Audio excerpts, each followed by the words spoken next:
والملائكة والروح صدق الله العظيم.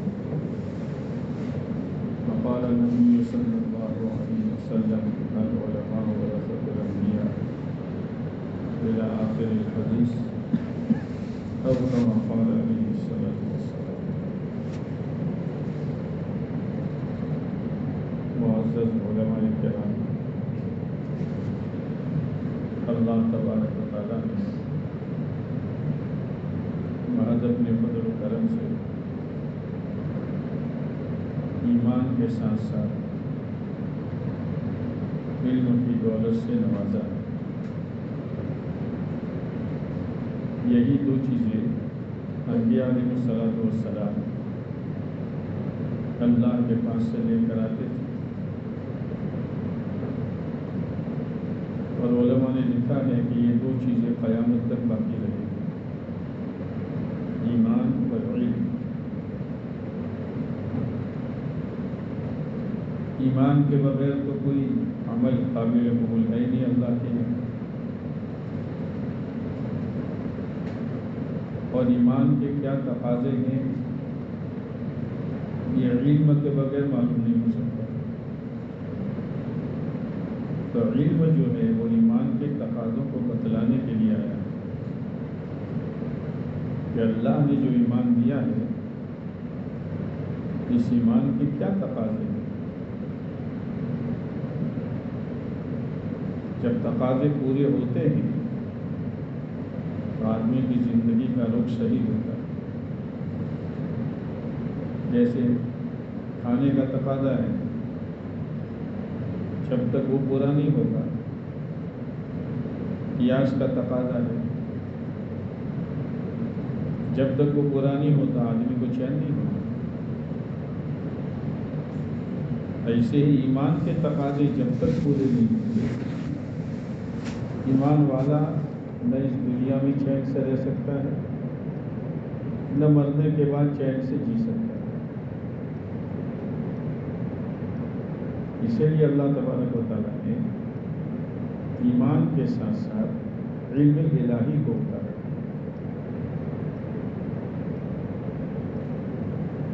ایمان کا پہلا تقاضا کیا ہے؟ ایمان کا پہلا تقاضا یہ ہے کہ اپنے پیدا کرنے والے مالک کو پہچانو، وہ کون ہے؟ یہ پہلا تقاضا۔ اگر اللہ ہی کو نہیں پہچانا تو پھر یہ ایمان کیا ایمان ہے؟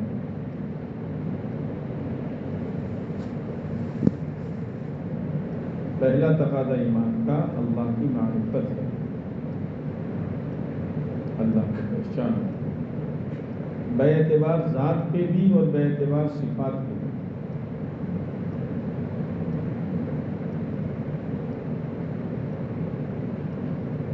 دوسرا تقاضا ایمان کا یہ ہے کہ جب اللہ کو پہچان لیا ذات کے اعتبار سے بھی اور صفات کے اعتبار سے بھی، تو پھر اللہ تعالیٰ کون سی زندگی سے راضی ہوتا ہے اور کون سی زندگی سے اللہ ناراض ہوتا ہے، یہ ایمان کا دوسرا تقاضا ہے، جو تقاضا علم بتائے۔ علم کے بغیر تو اللہ کی ناراضگی اور رضامندی کا طریقہ معلوم ہو ہی نہیں سکتا۔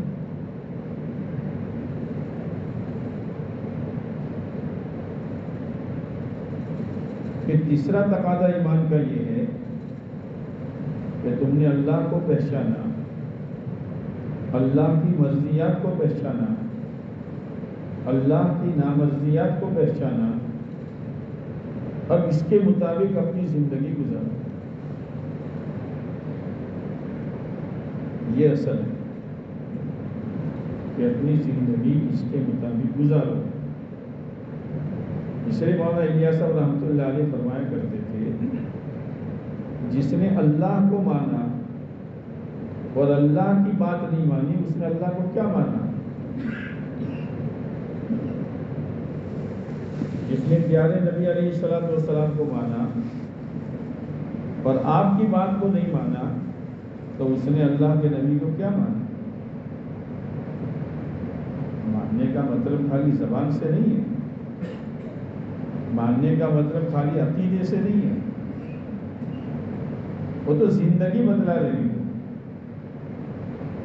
کہ اللہ کا ماننے والا ہے، زندگی بدلا رہی ہو یہ پیارے نبی علیہ الصلوۃ والسلام کو ماننے والا ہے۔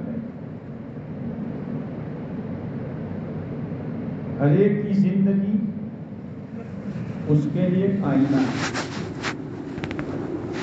کوئی آدمی یہ دیکھنا چاہے کہ میں کون سی ڈگر پر چل رہا ہوں،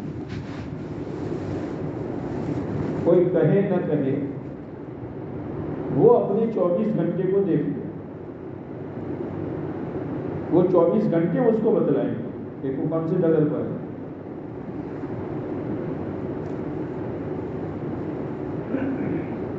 ہر ایک کی اپنی زندگی ہے۔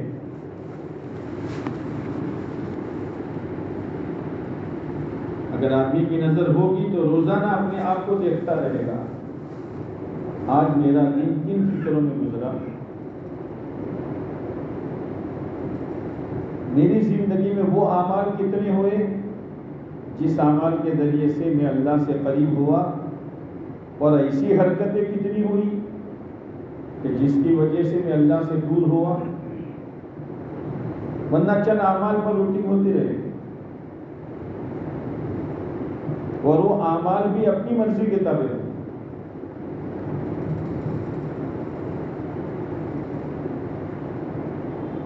ایمان کا پہلا تقاضا اللہ کو مانو، باعتبار ذات کے بھی، باعتبار صفات کے بھی، اور ایمان کا دوسرا تقاضا یہ ہے کہ اللہ کی مرضیات کو پہچانو، اللہ کی نامرضیات کو پہچانو، اور تیسرا تقاضا یہ ہے کہ اپنی زندگی کو اس پر لاؤ۔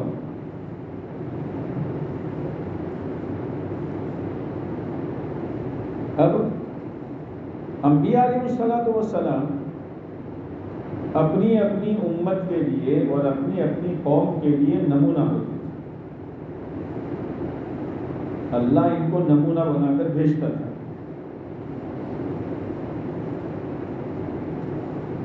تاکہ لوگوں کے لیے زندگی گزارنا آسان ہو جائے۔ اسی لیے اللہ نے کرم یہ فرمایا کہ نبیوں کو انسانوں میں سے بنائے۔ اگر فرشتوں میں سے بنا دے تو نبی نمونہ ہو ہی نہیں سکتے، اس لیے کہ فرشتہ تو کھاتا بھی نہیں، فرشتہ پیتا نہیں، فرشتوں کے شادی مسئلہ مکان کا کوئی مسئلہ نہیں۔ تو لوگ یہ کہتے ہیں یہ تو اللہ کی مرضیات پر چل سکتے ہیں، ہم کیسے چلیں گے، ہمارے ساتھ تو یہ سارے جھمیلے ہیں۔ ایک عام آدمی کے ساتھ سمجھدار ہونے سے لے کر موت تک جتنی حاجتیں، جتنی ضروریاتیں اور جتنے حالات آتے ہیں، یہ تمام حالات اور ضرورتیں اور حاجتیں نبیوں کے ساتھ اللہ نے لگائی۔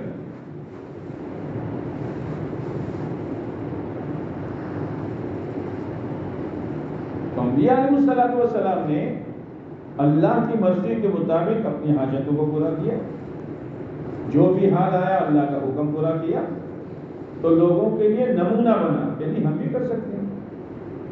ورنہ لوگ تو تعجب کرتے تھے یہ کیسے نبی ہیں، یا کلوا الطعام وامشوا فی الاسواق، قرآن میں یہ تو کھانا کھاتے ہیں اور بازاروں میں چلتے پھرتے ہیں، یہ کیسے نبی ہیں؟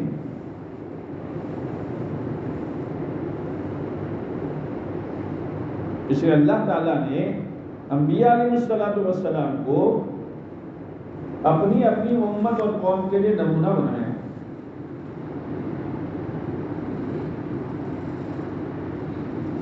کہ انبیاء علیہ الصلوۃ والسلام کو پوچھو کہ میں اپنی زندگی کو کیسے گزاروں، تو نبی بتائیں گے، علم کے طور بھی بتائیں گے اور عملی طور پر بھی بتائیں گے۔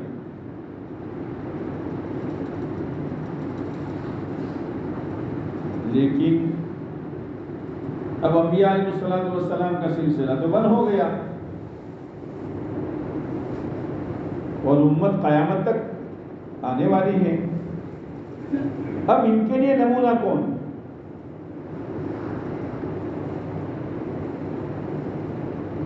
ان کے لیے نمونہ کون؟ ہر ایک سیرت تو پڑھے گا نہیں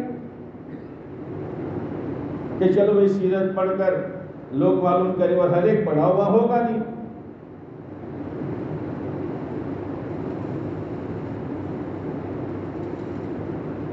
تو اس کے لیے نمونہ اللہ تعالیٰ نے پیارے نبی علیہ السلام کے ذریعے سے اس امت کے علماء کو نمونہ بنایا. اسی لیے آپ نے علماء کے بارے میں کیا کہا؟ العلماء، بولو نہ کچھ یار، یہ گیا سر. العلماء ورثۃ الانبیاء، علماء نبیوں کے وارث ہیں. ایک مرتبہ ہم لوگ بیلگام گئے تھے، وہاں مولانا سعید احمد خان صاحب رحمۃ اللہ علیہ کا بیان تھا علماء. تو مولانا نے علماء سے پوچھا یہ جو حدیث میں ہے ورثۃ الانبیاء، تو انبیاء کا لفظ کیوں استعمال کیا؟ ورثۃ النبی کہنا چاہیے. تو علماء کس کے وارث ہیں؟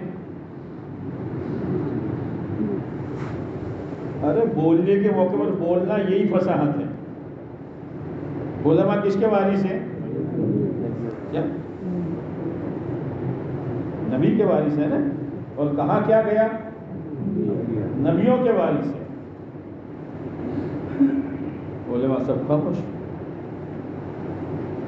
پھر مولانا سعید احمد خان صاحب رحمۃ اللہ علیہ نے فرمایا اس کے دو مطلب ہیں. ایک مطلب تو یہ ہے کہ ہر زمانے کے علماء اپنے اپنے نبی کے وارث ہیں.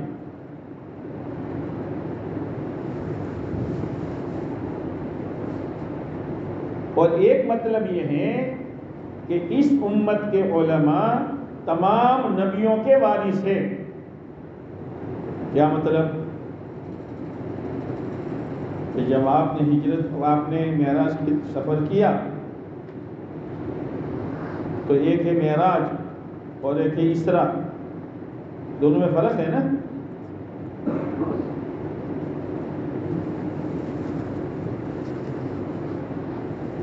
بیت اللہ سے بیت المقدس تک گئے، یہ اسراء ہے، راتوں رات چلنا.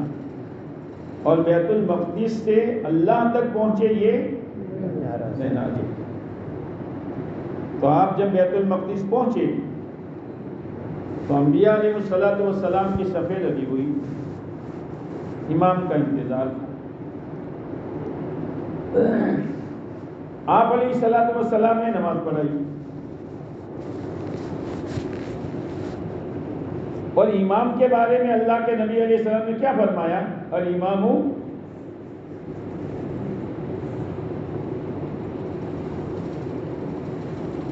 ہم تھوڑو تو باچی رکھوں تو ہم کوئی مناسبت ہی نہیں ہے. الامام ضامن، امام کیا ہے؟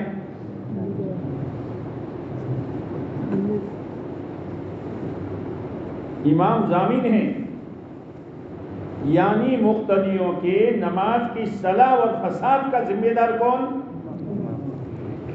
یہ ضمانت ہے. اور ضمانت امام نے اتنی لی ہے کہ وہ مقتدیوں، تم سے اگر کوئی ایسی حرکت ہو جائے کہ سجدہ سہوا ہو جائے، لیکن تم پر سجدہ سہوا نہیں ہوگا جب تک وہ حرکت مجھ سے نہ ہو. مسئلہ معلوم ہے کہ نہیں ہے یہ؟ ہاں؟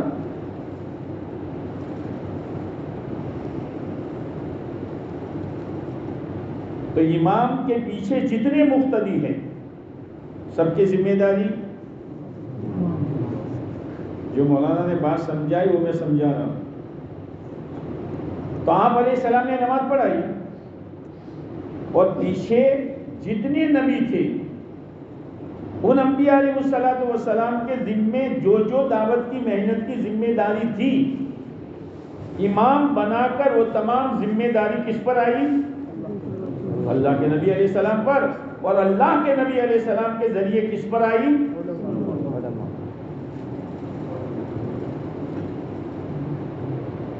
یہ ہے سب سے پہلے انبیاء علیہ السلام اپنے علم کی تنفیذ اپنی ذات پر کرتے تھے. یعنی زندگی ایسی گزارتے تھے کہ ایک دھبا نہیں آنے دیتے تھے، اس لیے کہ لوگوں کے سامنے زندگی پیش کرتی تھی. سب سے پہلے علم کی تنفیذ اپنی ذات پر، کہ علم کے خلاف کوئی حرکت نہیں ہونی چاہیے. اسی لیے اللہ تعالیٰ نے اپنی الوہیت پر، اب اللہ اللہ ہے، اس پر کسی کی گواہی کی ضرورت ہے؟ منہ کر تو بولو نہیں ہوں. اللہ اللہ ہے، اس پر کسی کی گواہی کی ضرورت ہے؟ اور آہستہ بولو، ضرورت ہے؟ نہیں ہے. قرآن کیا کہتا ہے؟ شہید اللہ انہ لا الہ الا ہو والملائکۃ، یہ ہے ملائکہ بھی گواہ ہے، اور میں کون ہوں معلوم کرنا ہو تو ان سے معلوم کرو. فاسألوا اہل الذکر ان کنتم لا تعلمون. میری شان کو معلوم کرنا ہو، میری داد و دہش کو معلوم کرنا ہو، اور میری پکڑ کو معلوم کرنا ہو، اور میری نعمتوں کو معلوم کرنا ہو، اور میرے غضب کو معلوم کرنا ہو، تو کس سے پوچھو؟ فاسألوا اہل الذکر، ان سے پوچھو. یہ مجھے جانتے ہیں، یہ میری شان کو جانتے ہیں. یہ مقام ہے علماء کا. یہ نہ سمجھو 2 سال پہلے فارغ ہوئے، 1 سال فارغ ہوئے. سب کی ذمہ داری ہے. سب سے پہلے اپنی ذات کو اپنے علم کے تابع کرو. سب سے پہلے تنفیذ اپنی ذات پر، اور امت کے لیے نمونہ بنے. دیکھو علم کے بعد پڑھانا یہ ضروری نہیں ہے، ثواب کی چیز ہے، دین کی خدمت بہت بڑی چیز ہے. لیکن علم کے بعد عالم دین جہاں بھی رہے، جس کاروبار میں رہے، اس کاروبار میں رہتے ہوئے امت کے لیے نمونہ بنے. ایک کاروبار اس طرح کیا جاتا ہے، اور اس کاروبار میں رہتے ہوئے اپنے دین کو اس طرح سنبھالا جاتا ہے، اور اس کاروبار میں رہتے ہوئے اعمال کا اتنا اہتمام کیا جاتا ہے. علماء تو ہر جگہ ملیں گے، اس لیے پڑھنا پڑھانا بہت بڑی فضیلت کی چیز ہے. لیکن علم تو عالم کے ساتھ ایسا لگا ہوا ہے جیسے سورج کے ساتھ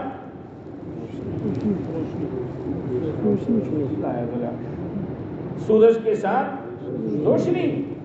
عالم جہاں بھی رہے گا حالات سے متاثر نہیں ہوگا، مال سے متاثر نہیں ہوگا، اس کے عمل میں ذرا برابر کمی نہیں آئے گی. اس کے دل میں شریعت کی معمولی چیز سے لے کر بڑی چیز کی عظمت ہوگی. وہ بولے گا تو علم کی رعایت میں بولے گا، وہ کسی سے تعلقات کرے گا تو علم کی روشنی میں کرے گا، اندھا دھند نہیں کرے گا. یہ علم اسی لیے مشکاۃ شریف کی حدیث ہے کہ 3 قسم کے لوگوں کو سخت ترین عذاب دیا جائے گا. یعنی 3 طبقے کو لوگ سخت ترین عذاب دیا جائے گا.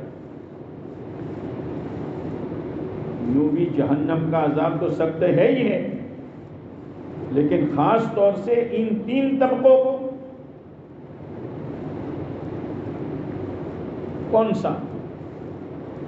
ایک وہ جس کو کسی نبی نے قتل کیا ہو، یا اس نے کسی نبی کو قتل کیا. ایک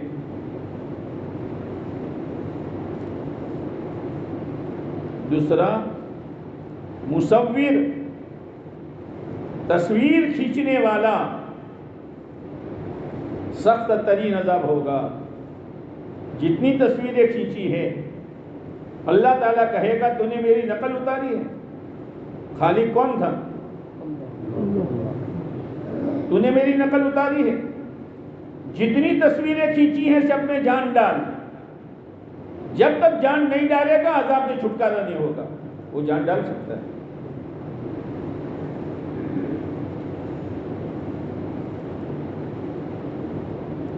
اور تیسرا وہ عالم جس نے اپنے علم سے فائدہ نہ اٹھایا، یعنی اپنی زندگی علم کے تابع نہیں کیا. اس کے کاروبار میں، عوام کے کاروبار میں، اس کی بیٹھک میں، عوام کی بیٹھک میں، اس کی فکروں میں، عوام کی فکروں میں، اس کے معاشرے میں اور عوام کے معاشرے میں، اور اس کے گھر کے حالات اور عوام کے گھر کے حالات میں کوئی فرق نہیں ہو. تو کیا پڑھا اس نے کیا پڑھا؟ اس کو تو اپنی ذات سے لے کر امت کے آخری انسان تک کی فکر کرنے کا ذمہ دار بنایا تھا کہ امت میں کیا چیز آ رہی ہے اور امت میں سے کون سی روحانیت جا رہی ہے، اس طبقے کے سامنے ہونا چاہیے. مگر اپنی ہی زندگی سے جا رہی ہو اور احساس نہ ہو. نماز کی مثال لے لو.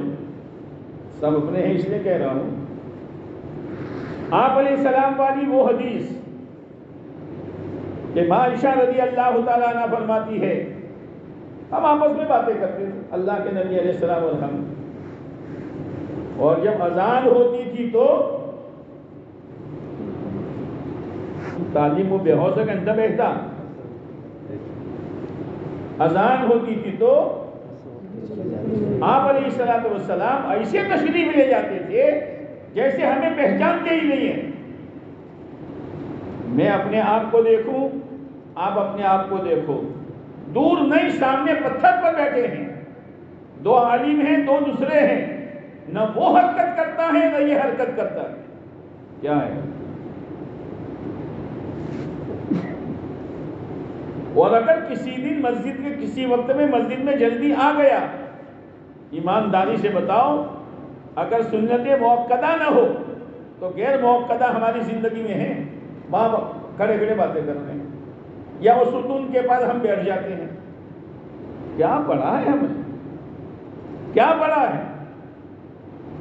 یہ علم غیر نافع ہے جس کی یہ وعید ہے. عالم یہ دیکھے گا موقدہ ہے غیر موقدہ ہے. عالم تو یہ دیکھے گا میرے آقا حضرت محمد صلی اللہ علیہ وسلم کا یہ عمل ہے. اگر یہ طبقہ آزاد ہوتے ہی مسجد میں آئے گا تو عوام پر اس کا اثر پڑے گا نہیں پڑے گا. یہ طبقہ مسجد میں آنے کے بعد سنتوں میں لگے گا، تلاوت میں لگے گا، ذکر میں لگے گا، عوام پر اس کا اثر پڑے گا نہیں پڑے گا. ہم اپنا آپ کو معمولی نہ سمجھیں. آج کل ایک بلا اور چلی ہے. مسجد میں رہتے ہوئے، قرآن مجید کے نسخے رہتے ہوئے، یہ ہمارا طبقہ موبائل سے تلاوت کر رہا ہے. لا الہ الا اللہ. تو قرآن کی عظمت عوام میں کہاں سے رہے گی؟ یہ موبائل کو چومے گا، یہ موبائل کو سر پر رکھے گا، یہ موبائل کو سینے سے لگائے گا. آپ ایمانداری سے بتاؤ، قرآن مجید کا نسخہ ہاتھ میں لو، اس وقت دل میں جو عظمت ہوتی ہے اور جو تلاوت کی جو کیفیت ہوتی ہے کیا موبائل میں ہوگی؟ کیا ہوگا؟ ہم امت کے لیے کیا نمونہ بن رہے ہیں؟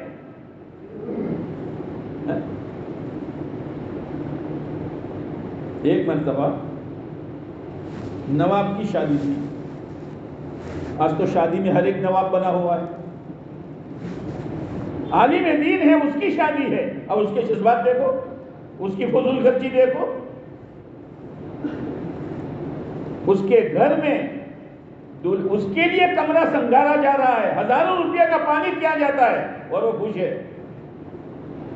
ہوٹ کھول ہوٹ اور ماں باپ کو بتا کیا کر رہے ہو. یہ تو فضول خرچی ہے، اور فضول خرچی کرنے والا کس کا بھائی ہے؟ پر نہیں حوالہ تو ہے. تو یہ ہو رہا ہے. مولویوں کی شادی میں ہو رہا ہے، یہ اپنے دوستوں کو لے کے گھومنے جا رہا ہے، 20-25 ہزار روپے کا پانی کر رہا ہے. کیا کر رہا ہے بھائی؟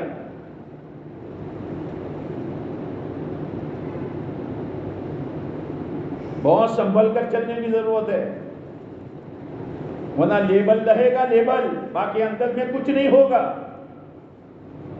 ہم تو ہائی وے پر آتے جاتے ہیں، سروں سے ٹوپیاں گئی، ٹوپیاں مولویوں کی، اور داڑیاں ان کی کم ہو گئی، اور وہاں کے اطراف کے دیہات والوں کی یہ شکایت ہے کہ تمہارے مولوی جمعہ نہیں پڑھتے. کیا ہے یہ؟ کیا پڑھا ہم نے بخاری مسلم میں؟ کیا پڑھا صحیح ستہ میں؟ دستار فضیلت اسی لیے بندائی گئی تھی، اور ہاتھ میں علم کا سرٹیفکیٹ اس لیے دیا تھا. یہ سرٹیفکیٹ پڑھو تو صحیح، کیا لکھا ہے، خبر پڑے تھا نا بڑھے گے کہ سند کیا ہے، کتنے اعتبار کے الفاظ لکھے ہیں تمہارے اساتذہ نے، یہ ہیں، یہ ہیں، یہ ہیں، ہم ان پر اعتماد کر کے یہ سرٹیفکیٹ دیتے. کہاں گئے وہ سب؟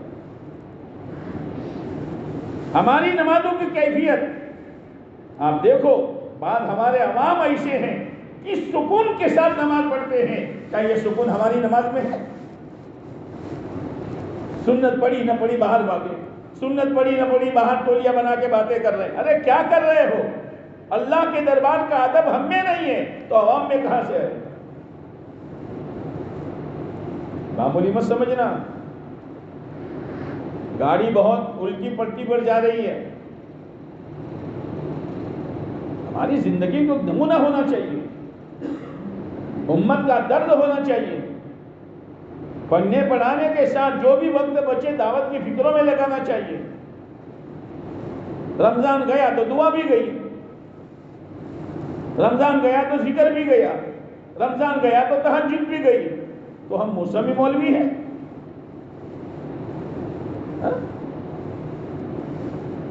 رمضان تو رمضان کے بعد کی زندگی بنانے کے لیے تھا.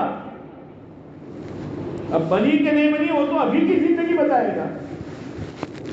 تو پالنپور میں نواب کی شادی تھی، تو مولانا بدرالدین بدر عالم مٹھی رحمت اللہ علیہ دعوت دی تھی تو آئے تھے. تو ان کا تعلق مولانا نذیر احمد صاحب رحمت اللہ علیہ سے تھا، تو مولانا کو ملنے آئے. تو مولانا نذیر میں بہت خوش ہو گئے، حضرت آپ مستقل مجھے ملنے آئے. کیسے آنا ہوا؟ کہ حضرت اصل میں نواب کے یہاں شادی ہے، مجھے دعوت دی تھی تو آیا ہوں. مولانا نذیر احمد صاحب نے فرمایا حضرت آپ اور نواب کی شادی، آپ اور نواب کی شادی، وہاں کیا نہیں ہوگا؟ یہ آپ کی شان کے خلاف ہے. یہ بس غیرت جوش میں آئی، نواب کے بعد گئے ہی نہیں، سیدھے واپس چلے گئے. احساس ہوا. لیکن ایک جملہ انہوں نے کہا تھا، حضرت اگر میں جاؤں گا تو لوگ مجھے کہاں پہچانیں گے یہ بدرالدین ہے، بدر عالم ہے. کہا حضرت لوگ نہیں پہچانیں گے، آپ تو پہچانتے ہیں آپ کون ہیں.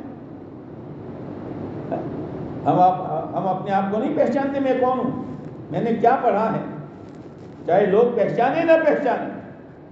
اس لیے میرے بھائیوں، نمازوں کا اہتمام کرو، اور نماز کو خشوع و خضوع کے ساتھ پڑھو، دھیان کے ساتھ پڑھو، اور پوری نماز پڑھو. یہ نہیں کہ عشاء کی 9 رکعتیں چل رہی ہے تو چل رہی ہے، یہ نہیں ہے. آخرت کے فکر کے ساتھ چلو. ہمیشہ ہمارے سامنے اپنی آخرت ہونی چاہیے. ہماری معاشرت میں، ہمارے رہن سہن میں اور دوسروں کے رہن سہن میں فرق ہونا چاہیے. ہم اپنے ہم عمر نوجوانوں کے ساتھ بیٹھے تو ہمارا اثر ان کی زندگی میں پڑنا چاہیے. ہماری وجہ سے ان کا عقیدہ صحیح ہونا چاہیے، ہماری وجہ سے ان کے بال صحیح ہونے چاہیے، ہماری وجہ سے ان کا معاشرہ صحیح ہونا چاہیے، ہماری وجہ سے ان میں اعمال کی اہمیت آنی چاہیے. اس کے بجائے ہم ان کے ماحول میں آ کر غفلت میں آ جائیں. اس لیے ایک بات تو یہ نیت کرو کہ انشاءاللہ مسجد کے ماحول میں رہ کر موبائل سے تلاوت نہیں کریں،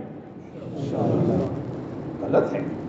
اللہ کا قرآن، عبداللہ ابن مسعود رضی اللہ تعالیٰ عنہ قرآن کو سر پر اٹھاتے تھے اور یوں فرماتے تھے ھذا کلام ربی، ھذا کلام ربی، یہ میرے رب کا کلام ہے، یہ میرے پروردگار کا کلام ہے۔ ہاں، سینے سے لگاؤ، بوسا دو، قرآن کی عظمت یہی ہے، پھر تلاوت کرو۔ حضرت مولانا الیاس صاحب رحمۃ اللہ علیہ فرمایا کرتے تھے جب تلاوت کی جائے تو نیت یہ کرو، اے اللہ تو نے یہ اپنے بندوں کے لیے ہدایت کی کتاب اتاری ہے، اس میں میری مقدر کی بھی ہدایت ہے، اے اللہ میری مقدر کی ہدایت تو مجھے برکت والی بنا کر دے دے، یہ نیت کرو اور پھر تلاوت کرو۔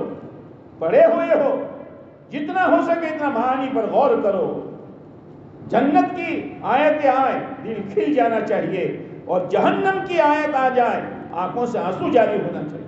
کیا ہے یہ؟ اگر یہ جہنم میرے لیے ہو گئی تو میں کیا کروں گا؟ اس کیفیت کے ساتھ تلاوت کرو، پھر یہ تلاوت روح کی خوراک بنے، ورنہ ایک عادت بن جائے۔ اللہ کا ذکر محبت کے ساتھ کرو، کوئی دن ہمارا اللہ کے ذکر کے بغیر نہیں جانا چاہیے۔ یہ نہیں چلتے پھرتے ٹولی بنا کر یکسوئی کے ساتھ، اس لیے کہ ذکر کے بارے میں قرآن کیا کہتا ہے؟ وَاذْكُرِ اسْمَ رَبِّكَ وَتَبَتَّلْ إِلَيْهِ تَبْتِيلًا۔ نبی جی اپنے رب کو یاد کیجئے اور مخلوق سے ہٹ جائیے، کٹ جائیے، یکسوئی کے ساتھ بیٹھو اور اللہ کا نام لو محبت کے ساتھ، عظمت کے ساتھ۔ تیسرا کلمہ پڑھو عظمت کے ساتھ، درود پاک پڑھو احسان مند ہو کر، اور استغفار کی تسبیح پڑھو گنہگار بن کر۔ پھر دیکھو ذکر کیا اثر کرتا ہے۔ ہماری زندگی میں ذکر کا کوئی اہتمام نہیں، ہماری زندگی میں تلاوت کا کوئی اہتمام نہیں، ہماری زندگی میں دعا کا کوئی اہتمام نہیں، ہماری زندگی میں سنتوں کا کوئی اہتمام نہیں، ہماری مجلسوں میں ہماری باتوں پر کوئی قابو نہیں۔ میرے بھائیوں، ہم نے کیا پڑھا ہے؟ اسی لیے کہا گیا ان خیر الخیر خیار العلماء تحت ادیم السماء وان شر شر شرار العلماء تحت ادیم السماء، او کما قال علیہ الصلوۃ والسلام۔ آپ نے فرمایا اس آسمان کی چھتری کے نیچے اگر کوئی بھلا طبقہ ہے تو علماء کا طبقہ ہے۔ علماء سے بڑھ کر کون؟ نبیوں کے وارث ہیں، ان کے سینے میں قرآن ہے، ان سے بڑھ کر کون؟ اسی لیے جب کوئی عالم دین علم کے خلاف، شریعت کے خلاف کوئی حرکت کرتا ہے تو اندر کا قرآن اور اندر کا علم چکھتا ہے۔ اس لیے آپ نے سنا ہوگا حدیث کہ جب کوئی ایمان والا بدکاری کرتا ہے تو اس کا ایمان دل سے نکل کر اوپر آ جاتا ہے، ایمان اس حرکت کو برداشت نہیں کرتا، علم بھی برداشت نہیں کرے گا۔ یہ علم ہم کو اللہ کے سامنے گنہگار ثابت کرائے گا۔ یہ اللہ یہی ہے۔ اپنی زندگی کو سنبھالو، پھر دیکھو اللہ تعالیٰ آپ کو عزت بھی کیا دیتے ہیں۔ اور اللہ تعالیٰ علم کی روشنی میں کہیں بھی رہو، کاروبار میں رہو، ہم یہ نہیں کہتے مدرسہ پڑھاؤ، اور آج کل تو پڑھاتے بھی نہیں ہیں۔ کیوں؟ تنخواہ بہت کم ہے۔ کیا ہے؟ کیا ہے؟ بولو نا، ہم تنخواہ کے لیے پڑھائیں گے؟ ضرورتوں کا پورا کرنے والا کون؟ ابھی سان نہیں لگا اس لیے آواز میں دم نہیں ہے۔ ضرورتوں کا پورا کرنے والا کون؟ پھر تنخواہ کیا دیکھنا؟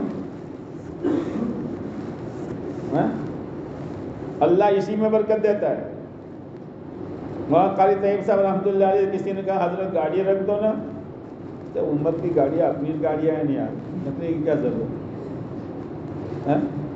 ایک منگواتے ہیں، دو آتی ہیں، کیا ضرورت ہے اس کی؟ مولانا سعید احمد خان صاحب رحمۃ اللہ علیہ ایک مرتبہ بیمار تھے، بخار تھا، تو ایک عرب آیا مدینہ منورہ میں اور بہت بڑا لفافہ لایا، اور لفافہ بھرا ہوا تھا ریال سے۔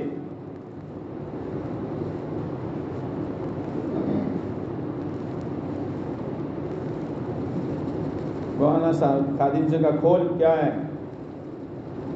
کھولا تو ریال بھرے ہوئے تھے۔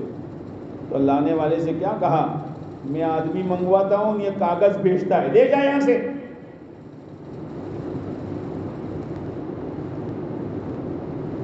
ہم ہوتے تھے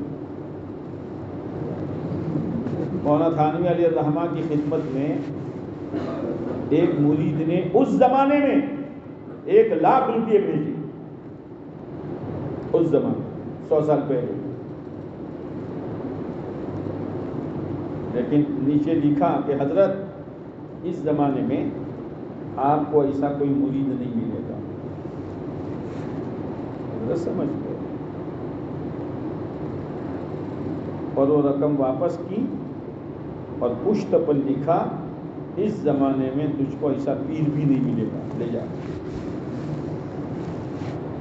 کیا چیز ہے، کیا چیز ہے؟ 1,00,000 روپیہ واپس کرنا آسان ہے، اور مرید نے دیے۔ عالمگیر رحمت اللہ علیہ نے ایک مرتبہ جو با کمال لوگ ہیں وہ آوے اور انعام لے جاؤ، تو لوگ آئے جو با کمال تھے، جن کے پاس کمال تھا، تو ایک 10 روپیہ دیا ہے، بہو روپیہ ہے نا، جو روپ بدلتا ہے، کبھی ٹریفک پولیس بنتا ہے، کبھی منجانن بنتا ہے، کبھی دودھ بیچ، پتہ کیا کیا بنتا ہے، ہو گیا۔ تیرے پاس کیا کمال ہے؟ تو روپ بدلتا ہے، لوگ پہچان جاتے ہیں، نہیں ملے گا، جاؤ۔ چلا عالمگیر رحمت اللہ علیہ کی یہ عادت تھی، جب کسی بستی میں کیا پوچھتے کوئی اللہ والا ہے تو جاتے، ادب سے بیٹھتے، حضرت نصیحت کیجیے اور پھر ہدیہ دیں۔ ایک بستی میں گئے،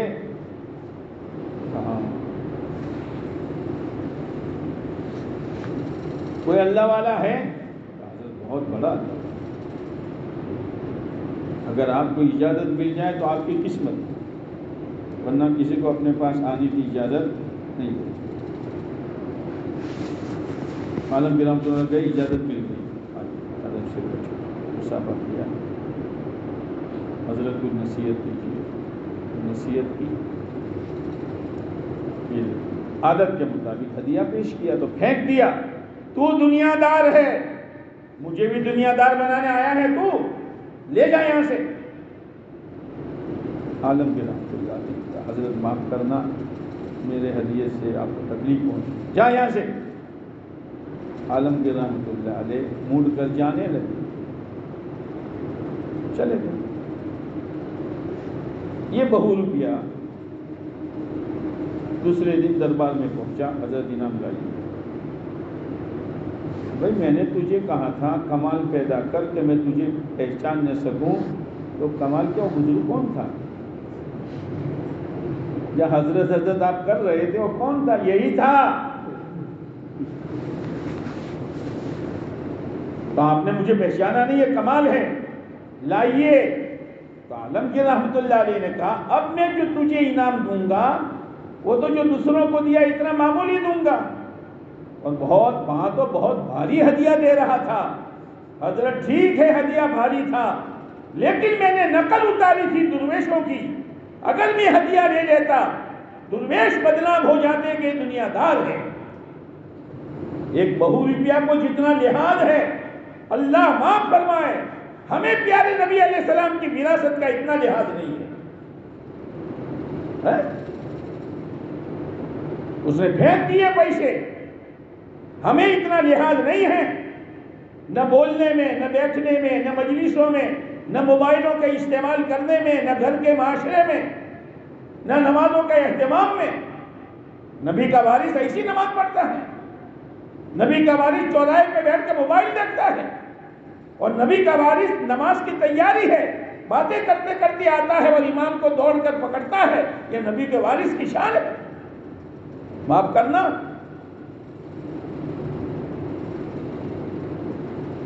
زندگیاں بہت علم کے خلاف جا رہی ہے۔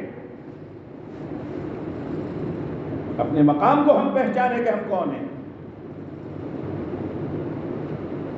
جہاں بھی رہے ہمارا رہبر ہمارا علم ہو، ہاں بے تکا لباس نہ ہو، ہمارا پاجامہ ٹخنوں کے نیچے ہو اور ہمیں احساس تک نہ ہو۔ جس اسبال ایزان پر وعید ہے، اللہ تعالیٰ اس کو نظر رحمت نہیں کرے گا، اس کو گناہ سے پاک نہیں کرے گا، اور اس کے لیے دردناک قسم کا عذاب ہے۔ ہم ہوٹلوں میں جا کے فجر کی نمازوں کے جنازے نکالے، خدا نہیں دیکھ رہا؟ گمراہی کے سنگ نہیں ہوتے؟ یاد رکھنا، اللہ دینا بھی جانتا ہے، اور اللہ تھپڑ مار کے، بولو نا، بولو کیوں کر، تھپڑ مار کے کھینچنا نہیں، لینا کیا کھینچنا، لینا بھی جانتا ہے۔ مولانا تھانوی علیہ رحمہ کے زمانے میں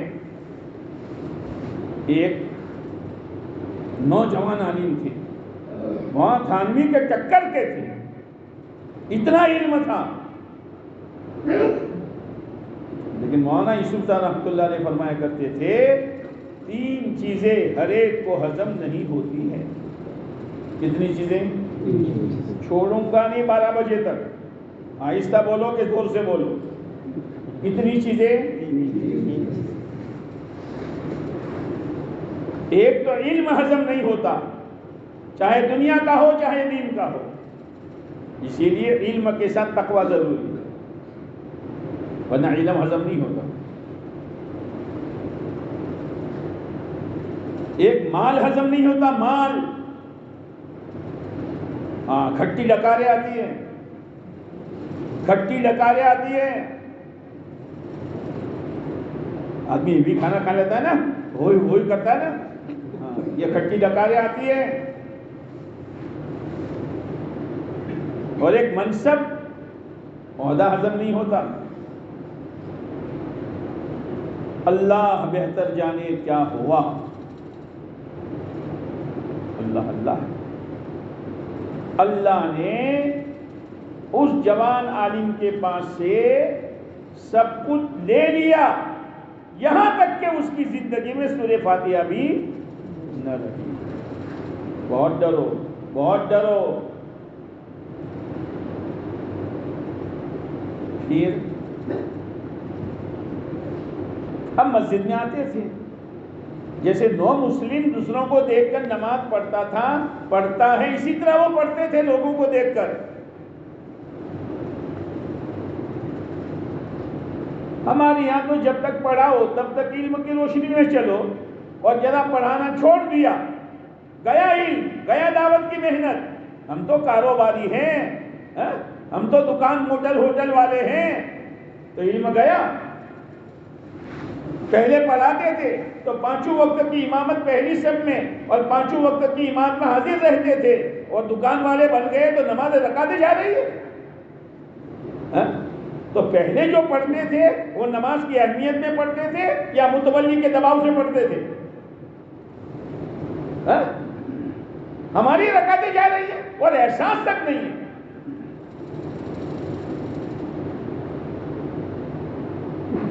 لوگوں نے اس عالم دین پر رحم کھا کر محنت کرنا شروع کیا، تو 6 مہینے میں ان کی سورہ فاتحہ صحیح ہوئی۔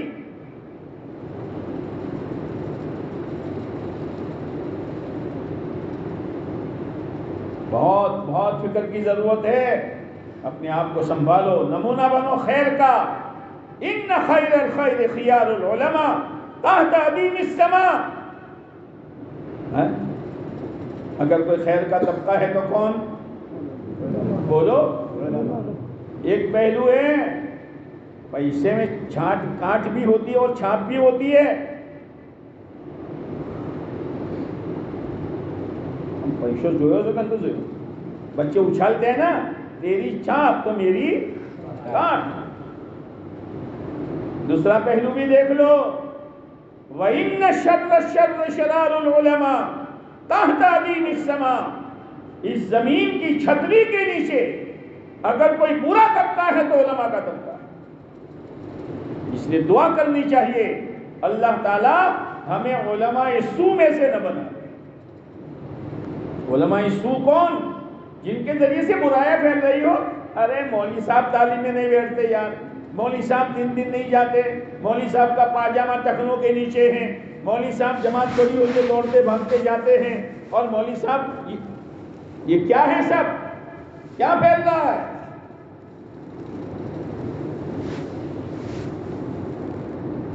معمولی عمل کا ہلکا پن, عمل تو عمل ہے. شیخ ابو عبداللہ مندلوسی رحمۃ اللہ علیہ کا بہت بڑا قصہ دردناک حضرت شیخ الحدیث صاحب نے لکھا ہے, بہت دردناک ہے.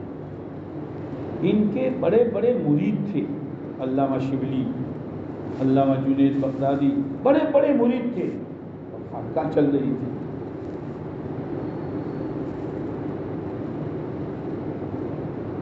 ایک مرتبہ حضرت نے کہا, بھائی تھوڑی چہل قدمی کر لیں. کیا کر لیں؟ یعنی تفریح کر لیں. چلیے چلے. چلتے چلتے ایک دیہات آ گیا. جیسے مولانا قاسم صاحب نانوتوی رحمۃ اللہ علیہ ایک مرتبہ تفریح کرتے کرتے کرتے ایک دیہات میں پہنچے تو مغرب کا وقت ہو گیا. اب امام صاحب تھے نہیں, تو وہاں کے تو سب اکھڑ ہے, ہو لونڈے نماز پڑھائے گا, آپ کہو تو پڑھاؤں گا. چل پڑا, نماز پڑھائی. اللہ کا کرنا ایسا ہوا کہ سورہ کافرون دونوں رکعتوں میں پڑھ لی. پہلی رکعت میں سورہ کافر, پیچھے شور ہوا, ارے لونڈے نے کیا پڑھا دیا, نماز ہوئی نہیں ہوئی. تو ان سے پوچھا ماں قسم نماز ہو گئی, چپ ہو گئے. وہاں قاسم صاحب چلے, مدرسے میں آ گئے. تو انہوں نے مشورہ کیا, بھائی نا نا نا, کوئی بڑے مولوی سے پوچھو اور چلو دارالعلوم میں. گئے, کوئی بڑا مولوی ہے یہاں؟ کیا ہوا؟ ارے ایک لونڈا آیا تھا, انہوں نے نماز پڑھائی اور سورہ کافرون 2 رکعتوں میں پڑھ لی, پتہ نہیں ہوئی نہیں ہوئی. وہ تو یوں کہہ کے چلا گیا کہ ہوئی. تو کہا کہ وہ کمرے میں جاؤ. وہ کمرے میں تھے قاسم صاحب. تو انہوں نے کہا, ارے تو اس وقت کیوں نہیں بولا کہ تو اتنا بڑا مولوی ہے, تو ہمیں یہاں آنا پڑا. یہ تھے ہمارے بڑے, یہ تھے ہمارے بڑے, اپنے آپ کو چھپاتے تھے.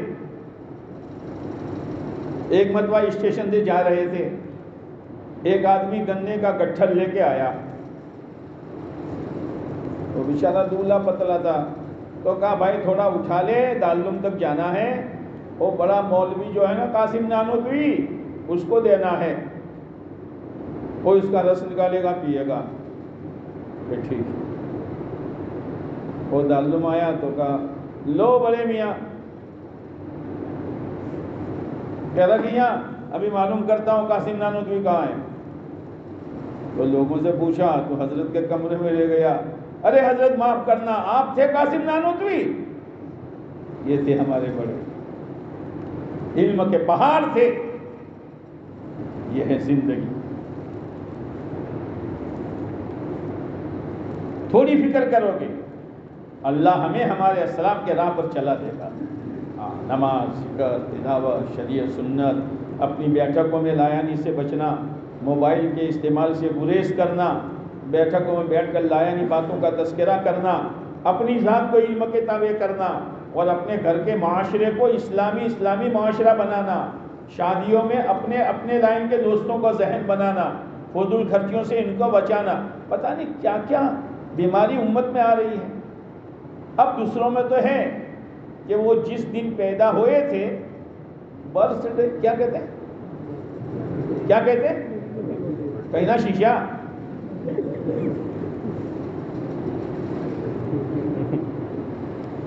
برتھ ڈے کیا کہنا شیشہ تمہیں، تو اس دن کیک بنواتے ہیں اور کیک کاٹتے ہیں، یعنی وہی تو ہے نا۔ اب ذرا عقل ان کی دیکھو، 40 سال ہو گئے، اب 40 سال کے بعد وہ دن مناتے ہیں، تو زندگی میں سے 40 سال تو چلے گئے ہے نا، تو عمر کم ہوئی، اس پر یہ خوشی منا رہے ہیں۔ جیسے کسی نے کاروبار کیا اور 25 لاکھ کا نقصان ہوا، اب وہ لوگوں کو بلاوے آؤ کیک کھائیں گے کاٹ کر، تو لوگ کیا کہیں گے، اور مکل ماری جیسا ہوں دیواروں کاٹی نہ کیک کاپس ہو دوں۔ امت کو سمجھاؤ کیا ہو رہا ہے یہ، اور یہ ہماری برادری میں شروع ہو گیا ہے۔ لا الہ الا اللہ، کیا ہو رہا ہے یہ، زندگی تو جا رہی ہے، اور 20 سال 25 سال کے بعد بھنیا جن کو کیک بنائیں تو آپس میں خبراو سے بدوئی نا، کس پر خوشی منا رہا ہے تو؟ میرے بھائیوں، اپنی ذات کو بھی دیکھو، اپنے گھر کو بھی دیکھو، اور اپنے ماحول کو بھی دیکھو کیا ہو رہا ہے۔ تو شیخ ابو عبداللہ اندلسی رحمۃ اللہ علیہ چہل قدمی کے لیے گئے اپنے مریدوں کے ساتھ،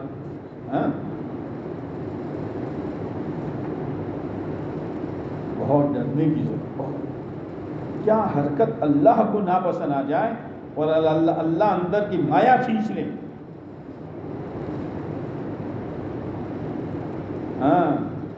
وَلَوْ شِئْنَا لَرَفَعْنَاهُ بِهَا وَلَكِنَّهُ أَخْلَدَ إِلَى الْأَرْضِ فَمَثَلُهُ كَمَثَلِ الْكَلْبِ إِنْ تَحْمِلْ عَلَيْهِ يَلْهَثْ أَوْ تَتْرُكْهُ يَلْهَثْ۔ ہم نے تو ان کو راہیں دی تھی کہ جاؤ بلند ہو، کتنے بلند ہوتے ہو، علم کی راہ، تقوی کی راہ، توکل کی راہ، فکر آخرت کی راہ، لیکن یہی ہے جو پستی کی طرف جا رہے ہیں، یہی ہے پستی کی طرف جا رہے ہیں۔ پھر قرآن کیا کہتا ہے، یہ علم والا نہیں ہے، بلم باورا کی بات ہے، یہ علم والا نہیں ہے، یہ بزرگ نہیں ہے، یہ تو کتا ہے، کتا۔ قرآن کہہ رہا ہے فَمَثَلُهُ كَمَثَلِ الْكَلْبِ، یہ تو کتا ہے۔ خواہشات پر چلا تھا، بیوی کے چکر میں آیا تھا، اللہ نے ایک نعمت ایسی دی تھی، جب بھی ہاتھ اٹھاتا تھا خدا نے اس کو خالی ہاتھ نہیں لوٹایا، دی بڑی نعمت۔ لیکن بنی اسرائیل آئے، کہا موسیٰ کے خلاف بد دعا کرو نا، اتنا دیں گے۔ ہاں شروع میں تو آدمی بہت نارمل چلتا ہے، ہاں یہ ڈائریکٹ نہیں انڈائریکٹ، کیا کیا انڈائریکٹ۔ بیوی سے کہا، بیوی نے کہا بول دو 2 لفظوں میں کیا جاتا ہے، لیکن یاد رکھنا پتا نہیں کون سے 2 لفظوں میں کیا ہوگا۔ تو اس نے موسیٰ علیہ السلام کے خلاف بد دعا کے لیے ہاتھ اٹھائے، اللہ نے وہی بد دعا اس کی زبان سے اس کے لیے کروا دی، اور اللہ نے زبان کھینچ کر سینے تک لا دی، اور پورے بدن پر لقوہ ڈال دیا۔ جب اللہ کھینچتا ہے نا، لیتا ہے نا، لقوہ پڑ گیا، اندر کا بھی گیا باہر کا بھی گیا، لیکن 2 لفظ نہیں رہے، اے اللہ بھول ہو گئی معاف کر لے، توبہ کے 2 لفظ بھی نہ رہے، اور 3 دن کے بعد اسی حال میں مرا۔ اللہ ہم سب کی حفاظت فرمائے۔ تو شیخ ابو عبداللہ اندلسی رحمۃ اللہ علیہ، پتہ آخری بات کہہ رہا ہوں، شیخ ابو عبداللہ اندلسی رحمۃ اللہ علیہ جا رہے تھے قافلے کے ساتھ اپنے مریدوں کے، ایک دیہات آیا، اس وقت تک گرام پنچایت کی طرف سے نل تھے، گھروں پر نل نہیں تھے، تو بچیاں پانی بھرنے آتی تھی. ایک بچی پانی بھر رہی تھی، شیخ اسی کو دیکھ رہے ہیں، شیخ دیکھ رہے ہیں، شیخ دیکھ رہے ہیں، یہ شیوخ موبائل دیکھ رہے ہیں، یہ شیوخ موبائل دیکھ رہے ہیں، اور دلیری اتنی کہ ہواڑے پر بیٹھ کر دیکھ رہے ہیں، اور اس سے زیادہ دلیری نماز کے بعد مسجد میں بیٹھ کے دیکھ رہے ہیں. یہ شیوخ لا الہ الا اللہ. اندر سے کیا لڑکیاں پانی بھر کے چلی گئی. تو مریدوں نے کہا حضرت چلیے، کہا میں نہیں آ سکتا. حضرت کیا ہوا کہ تم جاؤ؟ میں نہیں آ سکتا. کیا ہوا کہ وہ لڑکی جو سب کے اخیر میں گئی، میں اپنا دل اس کو دے چکا ہوں. یہ حضرت کیا کہہ رہے ہیں کہ میں نہیں آ سکتا، تم جاؤ. وہ روتے ہوئے واپس آئے کہ اللہ کیا ہوا ہمارے حضرت کو. اس کے بعد وہ گئے محلے میں. یہ لڑکی ایسے کپڑے والی کس کی تھی؟ ایک عیسائی کی تھی. اس کا باپ کہاں ہے؟ کہ اس کا باپ ابھی آئے گا. اس کا باپ آیا کہ کیا ہے کہ تمہاری لڑکی کا نکاح مجھ سے کرو گے؟ کروں گا، شرط یہ ہے کہ عیسائی بن جاؤ. اور عیسائی جو زنار باندھتے ہیں وہ باندھ دو.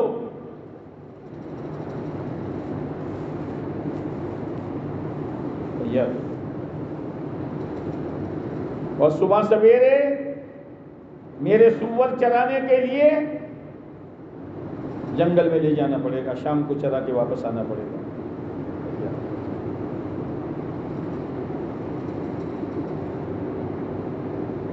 شیطان بڑے بڑے ولیوں سے اکھاڑا کھیل چکا ہے. ہماری کیا حیثیت ہے؟ اسی لیے کہتے لگے رہو دعوت کے کام میں، بولتے رہو ایمان کو، اور تذکرہ کرتے رہو آخرت کے، اور اپنی فکر کرتے رہو، اور اللہ سے اپنی ایمان کی سلامتی مانگتے رہو. ایک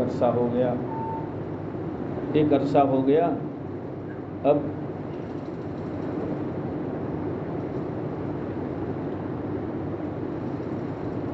چلو بھائی شیخ کی خیر خیبر گئے، اسی بستی میں گئے. پوچھا بھائی یہاں کوئی آیا تھا؟ ہاں کیا آئے تھے؟ کہاں ہیں؟ کہ فلاں جنگل میں ہیں. گئے، جس لکڑی کے سہارے سے جمعہ کا خطبہ دیا کرتے تھے اس لکڑی سے سور چرا رہے ہیں. مرید کیسے دیکھ سکتے ہیں؟ مریدوں کو دیکھ کر شیخ رو رہے ہیں، اور شیخ کی حالت دیکھ کر مرید رو رہے ہیں.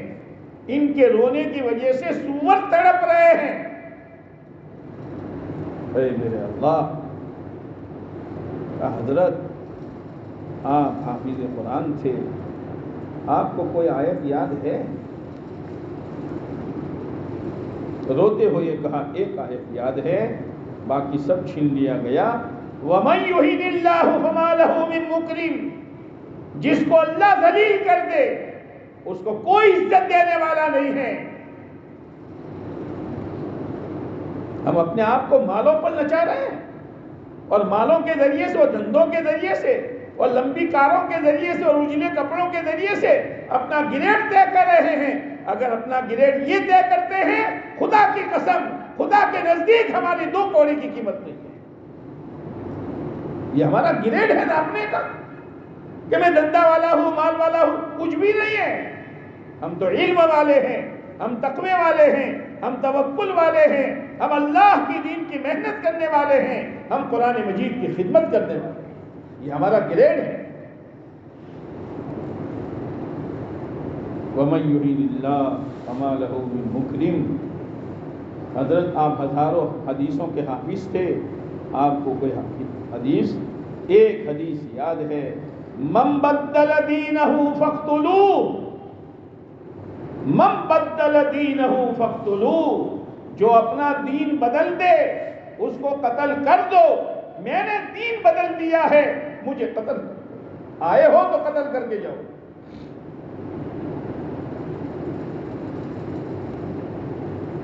زخم پر نمک، اور غم بڑھ گیا شیخ کی حالت کو دیکھ کر۔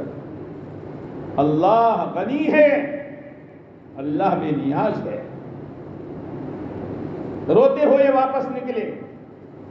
اللہ کی شان، اللہ کی شان، ایک تالاب اور نہر جیسا تھا۔ جب یہ مرید وہاں پہنچے تو شیخ اسی میں سے کلمہ پڑھتے ہوئے باہر نکلے۔ جان میں جان آ گئی۔ ہمارے حضرت آ گئے، ہمارے حضرت آ گئے۔ کہا حضرت کیا ہوا تھا؟ بتاتا ہوں، چلیے۔ جب جگہ پر آئے تو کہا کہ راستے میں ایک گرجا تھی، اس میں کچھ لوگ آگ کی پوجا کر رہے تھے۔ میرے دل میں یہ بات آئی، کیسے نالائق ہیں جو آگ کی پوجا میں لگے ہیں۔ تو غیب سے آواز آئی، ابو عبداللہ تم ان کو حقیر سمجھتے ہو، ان کو آگ میں لگایا ہے تو ہم نے لگایا ہے، اور ایمان دیا ہے آپ کو تو ہم نے دیا ہے۔ اگر ایمان آپ کی جاگیر ہے تو بچا کر دکھا دو۔ ایک چڑیا ایمان کی شکل میں باہر اڑ کر چلا گیا۔ میرے بھائیوں، ایک مجوسی کو جو آگ کا پجاری ہے، اس کا ہلکا پن آیا، او علم والو، او نبیوں کے وارثو، نبی کی چال چلنا ہے، نبی کی فکر کو اپنا فکر بنانا ہے، نبی کی کڑن کو اپنا کڑن بنانا ہے، اور نبی کی طرح لوگوں کے لیے بہترین نمونہ بننا ہے۔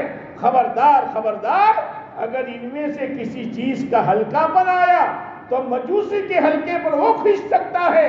اللہ حفاظت فرمائے، کہیں کار نبوت اور کار نبوت میں جتنے اجزاء، ان میں کہ اگر کوئی ہلکا پن آ گیا تو کیا ہمارے لیے خطرہ نہیں ہے؟ بہت سنبھلنے کی ضرورت ہے۔ اللہ تعالیٰ سب سے پہلے علم کی تنفیذ اپنی ذات پر کرنے کی ہمیں توفیق نصیب فرما دے۔ نمازوں کا اہتمام، ذکر کی پابندی، تلاوت کا اہتمام، دعاؤں کا اہتمام، اور بیٹھکوں میں بیٹھ کر اپنے وقار کو باقی رکھنا، اور اپنے ذریعے سے دوسروں میں خیر آوے، بھلائی آوے۔ کہیں بھی رہو، آپ ہائی وے پر رہو، ہوٹلوں میں رہو، لاکھوں کماؤ، لیکن دنیا کے لیے ہم نمونہ بنے کہ دیکھو اتنے بڑے کاروبار میں کیسے رہا جا سکتا ہے اور کیسے اعمال کا اہتمام کیا جا سکتا ہے۔ اس کے علاوہ میرے بھائیوں، دعوت کی محنت میں لگو۔ یہ اس زمانے کے فتنوں سے بچاؤ کے لیے نوح علیہ السلام کی کشتی ہے۔ کرو گے انشاءاللہ؟ انشاءاللہ میں کرنٹ نہیں ہے، کرو گے انشاءاللہ؟ تم ہی کرو گے انشاءاللہ؟ اللہ عمل کی توفیق نصیب فرمائے۔ کچھ ہے نہیں؟ اللہم صلی علی سیدنا مولانا محمد وعلی آل سیدنا مولانا محمد وبارک وسلم۔ ربنا ظلمنا انفسنا وان لم تغفر لنا وترحمنا لنكونن من الخاسرين۔ ربنا آتنا في الدنيا حسنة وفي الآخرة حسنة وقنا عذاب النار۔ ربنا لا تزغ قلوبنا بعد إذ هديتنا وهب لنا من لدنك رحمة إنك أنت الوهاب۔ اللهم لا تكلنا إلى أنفسنا طرفة عين، اللهم لا تكلنا إلى أنفسنا طرفة عين، ولا تنزع منا صالح ما أعطيتنا، ولا تنزع منا صالح ما أعطيتنا، ولا تنزع منا صالح ما أعطيتنا۔ اللهم آت نفوسنا تقواها وزكها أنت خير من زكاها أنت وليها ومولاها۔ اللهم حبب إلينا الإيمان وزينه في قلوبنا وكره إلينا الكفر والفسوق والعصيان۔ اللهم اجعلنا من الراشدين، اللهم اجعلنا من الراشدين، اللهم اجعلنا هداة مهتدين غير ضالين ولا مضلين۔ اللهم اهدنا ولا تضلنا، اللهم اهدنا ولا تضلنا، اللهم اهدنا ولا تضلنا اللهم زدنا ولا تنقصنا اللهم اكرمنا ولا تهنا اللهم عاتنا ولا تحرمنا اللهم لا تجعل مصيبتنا في ديننا